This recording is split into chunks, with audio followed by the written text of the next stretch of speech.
昌宏台风今天下午2点钟增强为一个中度台风，不过这个昌宏台风它未来的路径是往日本南方海面的方向来行进，最接近九州还有四国本州南方海面的时间，大致上是在9号到10号之间。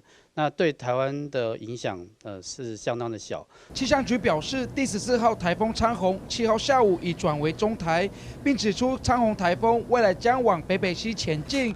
暴风圈对台湾没有影响，而持续受到东北风影响，迎风面北部、东半部有零星短暂雨，温度属凉爽到舒适。新竹以南则维持温暖有阳光的天气，日夜温差也大。那北部、东北部的这个温度是属于比较凉爽到舒适的，而中南部地区在新竹以南仍然是维持多云到晴的天气。那温度来讲的话，中南部的高温仍然是可以达到30几度。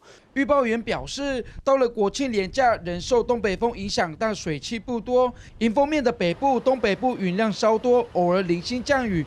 中部地区多云到晴，花东地区云量较多，南部地区也是晴到多云天气。山区午后也会有零星短暂阵雨出现。